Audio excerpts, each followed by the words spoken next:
Assalamualaikum warahmatullahi wabarakatuh. Perkenalkan, nama saya Dimas Mahardani. Saya adalah guru di SMK Kesehatan Mutiara Insani, sekaligus mahasiswa PPG dalam jabatan Angkatan 4 tahun 2021 di LPTK Universitas Muhammadiyah Jember.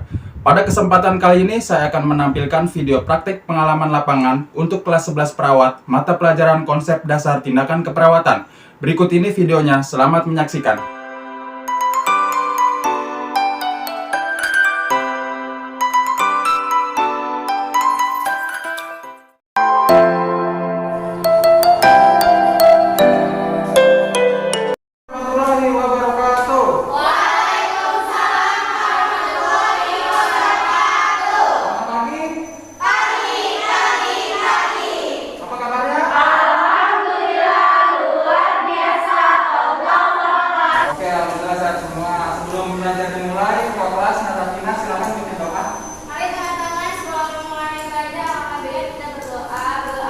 Terima kasih Tina. Jadi sebelum mulai kita berdoa supaya kita diberi kelancaran saat belajar nanti. Dan Bapak ingatkan sebentar lagi kalian akan prakterin. Jadi Bapak harap kalian menyimak diskusi kali ini dengan serius karena materi yang akan kita bahas kali ini berhubungan dengan kegiatan prakterin nanti. Oke, siap ya. Bapak absen dulu kalau begitu. Akbar? Hadir. Davina? Hadir. Oke, hadir semua. Oke, semuanya berdiri, kita nyanyi lagu kebangsaan supaya lebih semangat dan menumbuhkan rasa nasionalisme. Ayo semuanya berdiri, kita nyanyi lagu Garuda Pancasila. Oke, bareng-bareng ya, 1, 2, 3. Garuda Pancasila, akulah pendukungmu. Silakan untuk semua, sudah semangat, sudah nyanyi lagu kebangsaan. Nah, dilihat ini kita sudah disetujui oleh pemerintah untuk melakukan pembelajaran tatap muka, tapi perlu diingat selalu patuhi protokol kesehatan yaitu 5M, dan posisi duduk saat belajar harus tegak, tidak boleh membungkuk. Ya, sudah siap ya? Oke, yang pertama ini gambar apa ini? Oke, silakan Devi. Nah, pengertiannya apa ya ini? Ada yang tahu? Silakan Dita.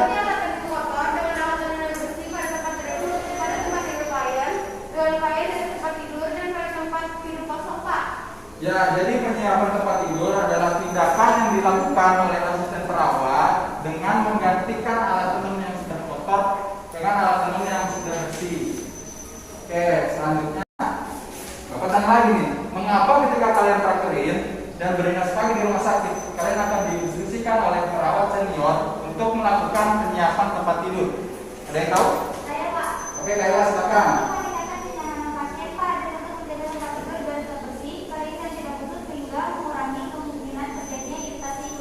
Ya, bagus sekali lagi. Nah, tujuan pembelajaran kita hari ini adalah setelah menamatkan PPTU, studi literasi, mengerjakan RKPD dan diskusi presentasi, peserta didik mampu menentukan 2 jenis penyiapan tempat tidur klien dengan baik.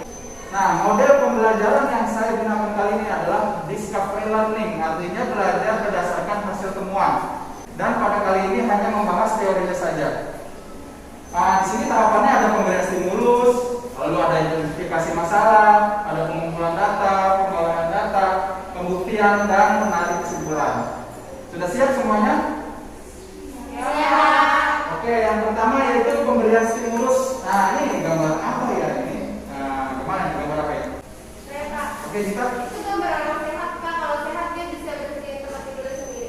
Ya, jadi kalau orang sehat itu ada tempat tidur yang berantakan. Kalau orang sehat kan pasti bisa membereskan tempat tidur sendiri.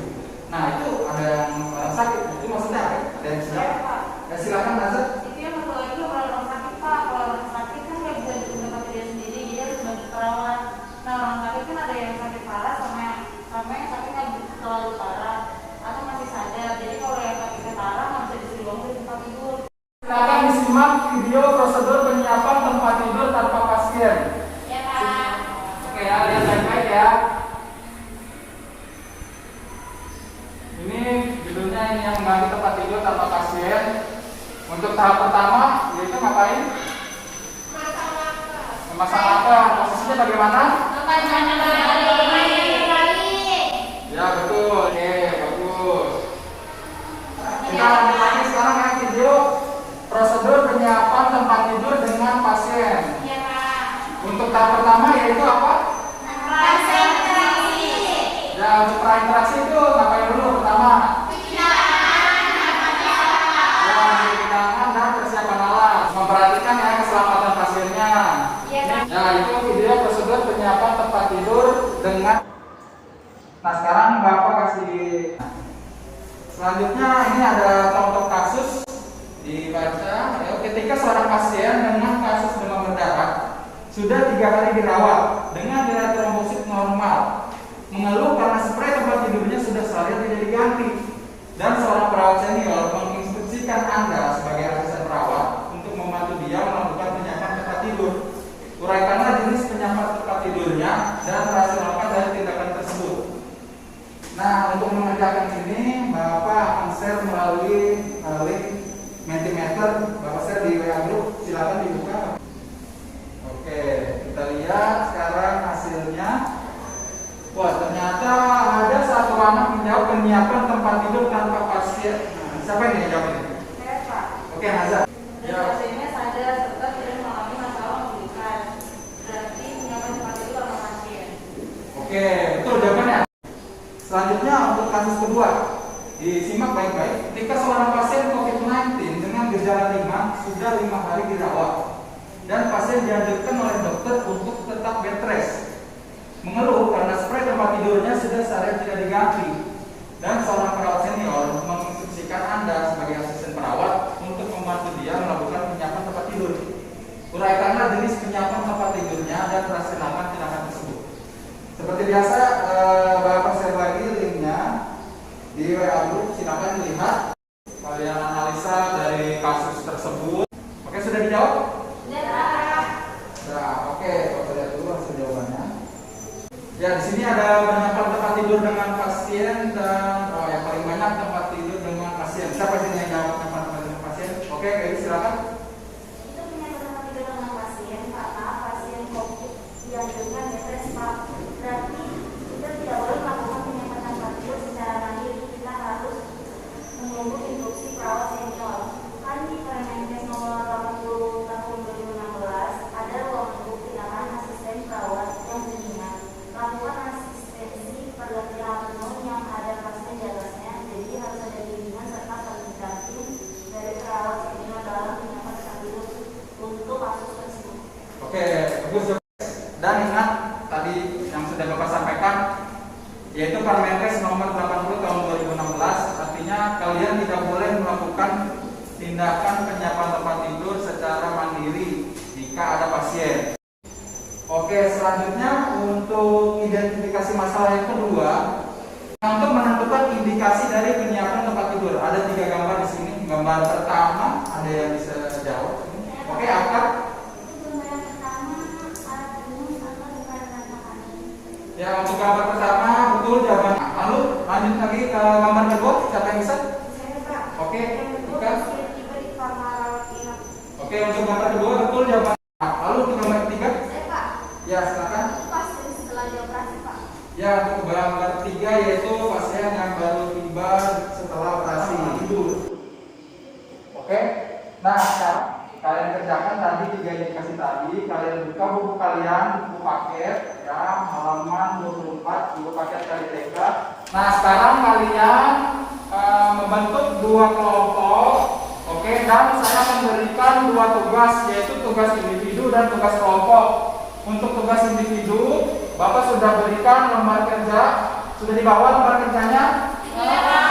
Untuk tugas individu kalian adalah ini, yaitu kalian harus membuat 3 indikasi dan 3 rasional dari masing-masing indikasi tersebut. Itu untuk tugas individu. Lalu yang kedua ada tugas kelompok. Kalian bagi 2 kelompok, masing-masing ada 5 anak. Ya, mas, kelompok pertama penyiapan tempat tidur tanpa pasien, lalu kelompok kedua penyiapan tempat tidur dengan pasien. Oke, silakan sekarang berubah ke kelompok ya. Oke, saya ingin ke kelompok ini dulu. Bagaimana? Ada yang ingin tanyakan di kelompok ini? Saya mau nanya, Pak, yang rasional maksudnya bagaimana ya, Pak? Oke, untuk yang rasional itu, jadi rasional itu adalah alasan kenapa indikasi tersebut digunakan untuk penyiapan tempat tidur. Ya, jadi rasional itu artinya alasan gitu ya. untuk rasional, kalian boleh cari di Google, boleh cari di buku. Oke, ada yang ditanyakan? Oke, tidak ada ya. Mau ini bagaimana, ada yang ditanyakan? Saya mau nanya Pak. Ya. Kan tugas kelompok yang Bapak suruh kan ngerjainnya kan dua tugasnya persiapan alat tenun, tempat tidur, tanpa pasien. Ya. Itu ngerjainnya bagaimana Pak? Nah, itu nanti kalian buat PowerPoint ya. Nanti kalian cari, kalian tampung, kalian cari di buku boleh, di internet boleh. Nanti kalian buat di PowerPoint lalu kalian presentasikan di depan teman-teman kalian. Selesai berdiskusinya? Sudah. Untuk yang tugas individu sudah dikerjakan? Sudah. Yang untuk tugas individu nanti kalian kirim ke Google Classroom ya. Oke, udah kelompok pertama silakan perwakilan 3 orang maju ya. Baik Pak. Assalamualaikum warahmatullahi wabarakatuh. Waalaikumsalam warahmatullahi wabarakatuh. Kami perwakilan dari kelompok 1 ingin mempresentasikan hasil tugas kelompok kami, yaitu penyiapan tempat tidur tanpa pasien. Presentasi dari kelompok saya. Di sini kita di sesi tanya jawab. Ada yang mau tanya? Saya. Iya boleh. Dari kelompok 2. Assalamualaikum warahmatullahi wabarakatuh. Waalaikumsalam warahmatullahi wabarakatuh. Saya Laila dari kelompok 2. Saya ingin bertanya, mengapa sih saat memasang lakon pada penyiapan tempat tidur harus membuat sudut 90 derajat? Saya akan menjawab pertanyaan dari Laila. Kita membentuk sudut 90 derajat pada pemasangan dan lakon supaya terlihat lebih rapi. Sekian dari kelompok kami. Kurang lebihnya mohon maaf. Assalamualaikum warahmatullahi wabarakatuh. Sekarang saatnya presentasi dari kelompok 2, yaitu penyiapan tempat tidur dengan pasien. Kepada yang lainnya harus disimak dengan baik-baik ya. Oke, silakan kelompok 2. Assalamualaikum warahmatullahi wabarakatuh. Waalaikumsalam warahmatullahi wabarakatuh. Kami perwakilan dari kelompok 2 akan mempresentasikan hasil diskusi menyiapkan tempat tidur dengan pasien di atasnya. Sekian presentasi dari kelompok kami. Kurang lebihnya mohon maaf. Sekarang waktunya sesi tanya jawab. Ada yang mau bertanya? Saya mau nanya, untuk pasien hipoteksia apa tidak berbahaya jika ganti spraynya? Terima kasih. Untuk kasus pasien post-PC, sebaiknya tindakan ini tak dilakukan sendirian dan sebaiknya dilakukan bersama perawat senior. Dan presentasi dari kelompok kami, kurang lebihnya mohon maaf. Assalamualaikum warahmatullahi wabarakatuh. Jadi tadi sudah semua presentasi dari kelompok 1 dan kelompok 2. Jadi untuk penyiapan tempat tidur ada 2 jenis, ada tanpa pasien dan dengan pasien. Ya, jadi kalau untuk yang tanpa pasien harus diperhatikan sisi sudut-sudutnya harus rapi, lalu yang dengan pasien juga harus diperhatikan keselamatan pasiennya. Ya, dan ingat baik-baik kalau kebersihan itu adalah sebagian dari iman. Kita manusia sudah diberi akal, kita bukan hewan. Kalau hewan kan kalau bangun tidur langsung cari makan. Di rumah sakit kan kasihan kalau pasien baru bangun tidur kita suruh beres tempat tidur. Nah, kalian tugasnya membantu pasien untuk melakukan penyiapan tempat tidur. Kesimpulannya hari ini kita sudah mempelajari tentang penyiapan tempat tidur. Ada berapa jenisnya? Ada 2. Apa saja? Penyiapan tempat tidur tanpa pasien dan penyiapan tempat tidur tanpa pasien. Nah, terus tujuannya apa saja? Mengurangi nyaman, mengurangi infeksi, mengurangi masalah. Oke, terus selanjutnya indikasinya apa?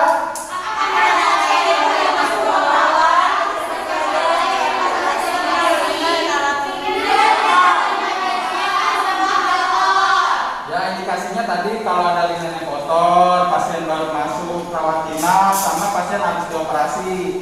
Oke, sampai sini ada yang ingin ditanyakan? Ya, kenapa Lucy? Oke, karena waktu kita sudah habis, untuk prakteknya akan kita lanjutkan minggu depan.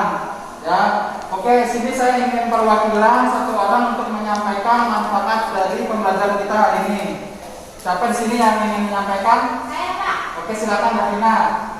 Saat hari ini alhamdulillah kita dari pelajaran tadi kita jadi tahu jenis-jenis penyiapan tempat tidur, indikasinya, tujuannya. Oke, terima kasih ya Davina. Jadi manfaatnya kalian sudah mendapatkan semua. Oke, sebelum kita akhiri, silakan buka kelas Davina untuk bikin doa. Mari teman-teman setelah kita pulang, alhamdulillah kita berdoa mulai.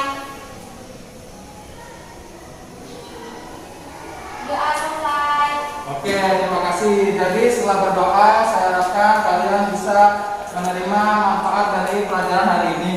Oh ya, nanti kalian soal carilah alat-alat dan bahan-bahan yang digunakan untuk melakukan penyiapan tempat tidur.